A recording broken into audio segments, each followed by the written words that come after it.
Yahobu, Bapak Ibu Pendeta, Sinenge, Majelis dan warga Gereja Amin, ini adalah channel YouTube Sinode Gereja Amin.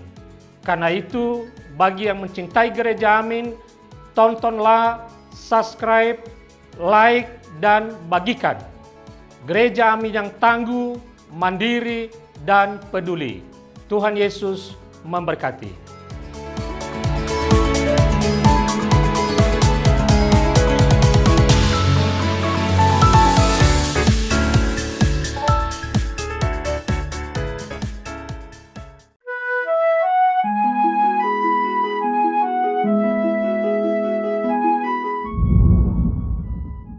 Sahabat EKB, bersyukur dapat kembali menjumpai saudara dalam acara Wasiat Kekal berupa renungan firman Tuhan yang memandu kehidupan kita. Saya Pendeta Santiani Manurung dari GKI Kriya Merpati Mas.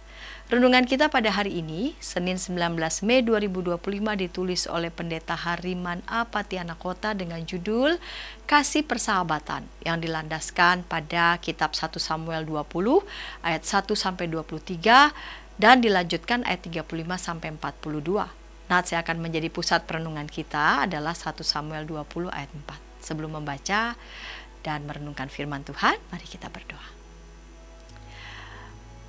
Mengawali hari yang baru ini ya Bapa, kami mau bertekun membaca firman-Mu. Bimbing dan sertai kami, dalam Kristus kami berdoa. Amin. Sahabat, saya akan membacakan untuk kita 1 Samuel 20 ayat 4.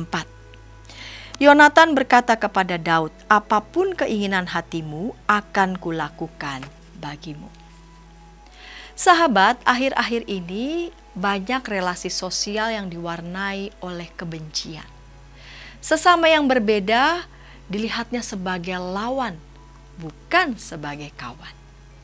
Persaingan dan kebencian bisa kita lihat di dunia kerja, dalam percaturan politik, bahkan dalam kehidupan pelayanan. Kita membutuhkan nilai dan perspektif yang lain, bukan kebencian melainkan persahabatan. Daud dan Yonatan memberikan kepada kita contoh relasi persahabatan yang patut ditiru. Sebab mereka menjalin persahabatan di atas dasar kasih yang tulus. Mereka saling menghargai dan menerima. Bahkan mereka membawa komitmen persahabatan itu di hadapan Tuhan. Ujian bagi persahabatan mereka datang ketika Saul ingin membunuh Daud. Daud kemudian mengadukan niat jahat dan kebencian Saul itu kepada Yonatan. Dalam situasi ini kita dapat melihat ketulusan dan keberpihakan seorang Yonatan.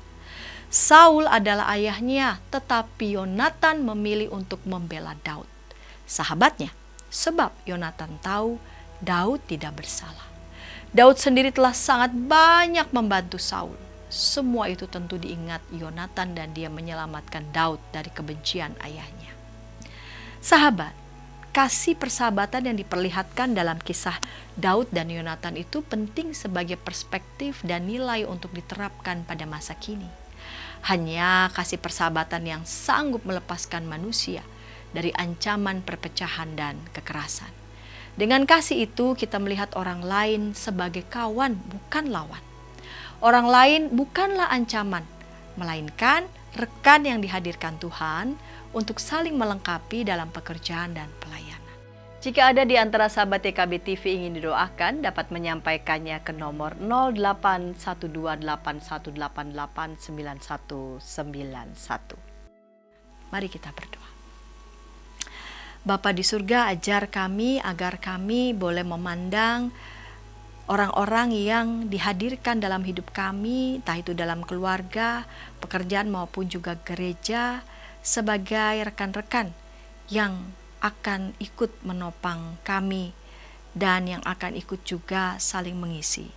Sehingga relasi yang kami jalani bukanlah relasi merasa kami saling bersaing, ataupun kami merasa disaingi, melainkan boleh terciptalah relasi saling mendukung, menopang, saling melengkapi. Dalam Kristus kami berdoa. Amin. Sahabat, demikian renungan kita hari ini. Jangan lupa subscribe, like, dan bagikan kepada sebanyak mungkin orang. Tuhan memberkati.